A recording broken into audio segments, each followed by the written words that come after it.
আগতেনো প্ৰথমতে ভালেই হৈছিলে সি আমাৰ ঘৰত যেতিয়া নেকি আছিলে যেতিয়া নেকি বিয়া হৈ আহিছিলে তেতিয়ালৈকে আমাৰ ঘৰত থাকোঁতেনো ভালেই হৈছিলে বা যেতিয়া নেকি আমাৰ ঘৰৰ পৰা 21 চনত ওলাই গ'ল তাৰপিছত আমাৰ ঘৰলৈতো আকৌ ঘূৰাই নাহিলেহি এদিনো ছোৱালীকেইজনী খবৰ ল'বলৈও নাহিলে আৰু ফোন কৰি মাতো সি ফোন ৰিচিভ নকৰে। তাৰপিছত লাষ্টত আমাৰ সেই ছোৱালীজনী সৰুজনী নাতিনী বেমাৰ হ'ল তেতিয়া ডিব্ৰুগড়ত থাকিলোঁগৈ আমি 10 দিনমান। তাৰপৰা সেই গুৱাহাটী GMCত থাকিলোঁগৈ 25 দিনমান।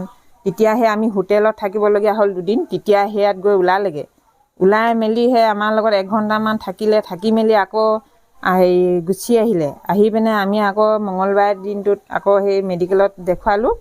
তেতিয়া ডক্টৰে ক'লে নহয় বোলে কাইলৈ অপাৰেশ্যনেই হ'ব বুলি ক'লে। তেতিয়া সি আজিৰ দিনাখন অপাৰেশ্যন কৰিবলৈ হ'ল সেইদিনাখনে সি গৈ আকৌ ওলালেগৈ মেডিকেলত ওলাই মেলি আমাৰ লগত আমি যেইদিন থাকিলোঁ সেইদিনে থাকিলে, কিন্তু সহায়ো কৰিলে আমাৰ লগত।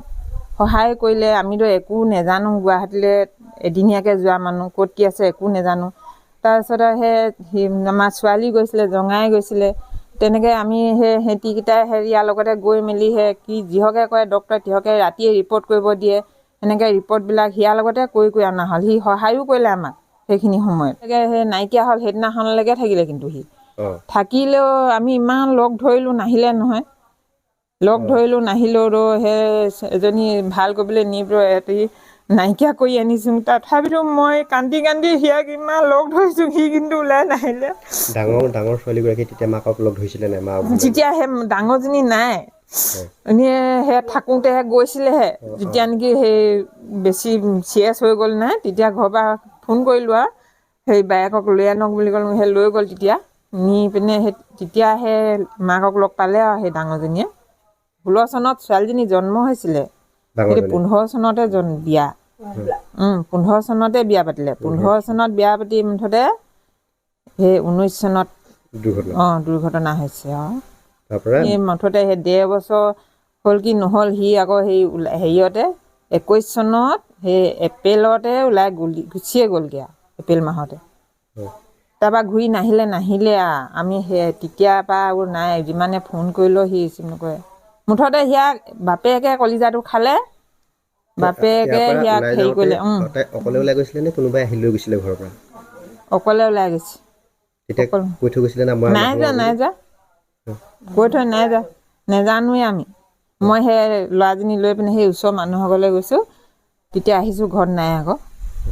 আমি আহিব বুলি আশা কৰি আছিলোঁ, কাৰণ কেলৈ ছোৱালীকেইজনী আছে যে আহিব বুলি আশাতে তাৰমানে সেনেকৈ ৰখি থাকিলোঁ আৰু। পাছত আপোনালোকে আনিবলৈ গৈছিলে? সেই আনিব গৈছিলোঁ, নাহিলে যে। কৈছে সেইবিলাক কিন্তু মিছা। সঁচা হোৱা হ'লে সি ইমান দিন কেনেকৈ থাকিলেহেঁতেন? 5 বছৰকৈ থাকিলেই যদি ইমান অত্যাচাৰ কৰিলেহেঁতেন কেনেকৈ থাকিলে হ'লে সি? যেতিয়া নেকি কেৰেলাৰ পৰা সিয়াৰ বাপেকটো আহিলে তেতিয়াহে সি গ'লগৈ আকৌ। আৰু সেই সিহঁতৰ দদায়েক সেইটো আছে, দদায়েক সেইটো ক'ব সিহঁতৰ অত্যাচাৰ কৰে নে বাপেকটোকহে বাপেকে তাৰমানে সিহঁতৰ দদায়েকহঁতে ঘৰৰ পৰা আমাৰ কোনোবাই গৈ সিহঁতক থৈ আহেগৈ আকৌ সি দদায়েকটোৱে নিজে থৈ যায়হি। যদি ইমানে যদি অত্যাচাৰ কৰিলে হ'লে সেই দদায়েকহঁতক খুৰীয়েকহঁতক আগত নক'লেহেঁতেন নেকি? মোক মাৰে, মই সেয়া নোৱাৰোঁ থাকিবলৈ বুলি নক'লেহেঁতেন জানো? ক'লেহেঁতেন নহয়। আৰু মই যেনিবা সেনেকৈ হেৰি নেমাৰে, মানুহজনটো ঘৰতে নাথাকেচোন, আহে ছুটি লৈ 3 দিন বা 4 দিন। তাৰপৰা যে গুৱাহাটীলৈ গ'লগৈ সেই কথাটো আপোনালোকে কেতিয়া গম পালে? আমি তেতিয়া লগে লগে জানো। সেই খবৰ সেয়াৰ পৰা ফোনৰ যোগাযোগ আছে যে সিহঁতৰ দদায়েকহঁতৰ ঘৰৰ মানুহৰ লগত, তেতিয়া কৈছে আৰু তাৰমানে নাই নহয় গ'লগৈ বুলি কৈছে আৰু তেতিয়া বা যোৱাৰ পৰা কাৰ লগত গ'ল কি আমি সেইবোৰ একো নেজানো। গ'ল ফোনৰ যোগাযোগ নাই আৰু নকৰে আৰু ফোন চোন নকৰে নহয়। এতিয়া গৈহে লগ পাইছিলোঁ আকৌ মেডিকেলত।